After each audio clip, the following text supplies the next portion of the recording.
Saat Boyong datang, Haiwan langsung beranjak pergi dan meninggalkan Boyong. Lalu, tak lama kemudian ia dijemput kembali oleh Ensep untuk kembali bekerja. Cerita kembali flashback ke masa di mana ibu hewan ada di pengadilan. Saat itu nenek hewan tidak percaya kalau anaknya bersalah, tapi mereka tidak bisa berbuat apa-apa. Hingga akhirnya ibu hewan dipenjara selama 7 tahun. Kembali lagi ke masa sekarang. Saat malam hari, Haiwan dan bibinya mendapatkan masalah karena air di rumahnya tidak bisa menyala. Dan bibinya mencoba membetulkannya, tetapi tidak bisa. Penghangat suhu di rumahnya pun ikut membeku karena suhu yang sangat dingin. Akhirnya bibi hewan meminta untuk menginap di toko buku milik Ensep. Setelah hewan tertidur, ia bermimpi dan teringat di mana masa SMA ia dibully oleh teman-temannya karena berita tentang ibu hewan yang membunuh ayahnya sendiri. Hewan sempat melawan beberapa pembulinya dan akhirnya berakhir dipanggil neneknya hewan ke sekolah. Hewan diberikan hukuman keluar dari sekolah, tapi nenek hewan memohon kepada ibu pembuli agar hewan tidak dikeluarkan dari sekolah. Akhirnya ia dimaafkan. Keesokan harinya, beberapa warga melihat rumah hewan yang sudah membeku karena terjadinya kebocoran pada pipa air. Hewan pun mencoba mencari pekerja yang bisa memperbaiki rumahnya. Setelah ia menelepon beberapa pekerja, tidak ada yang bisa datang di hari itu juga karena semua pekerjanya sibuk.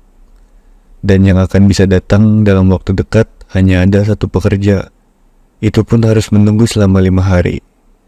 Setelah mengetahui hal itu, bibi hewan memilih untuk menginap di rumah temannya. Dan hewan pun bingung harus tidur di mana. Akhirnya Ensep menawarkan untuk tinggal di toko bukunya dalam waktu 5 hari ke depan. Dan hewan pun setuju. Setelah malam hari, hewan teringat dan penasaran dengan penyakit bibinya. Ia memutuskan untuk mencari sesuatu di rumahnya agar ia bisa mengetahui penyakit bibinya. Setelah ia mencari dibantu Ensep, ia tidak menemukan petunjuk apapun tentang penyakit bibinya. Hewan pun dan Ensep akhirnya kembali ke toko buku. Keesokan harinya, hewan menunggu Ensep pulang ke toko buku.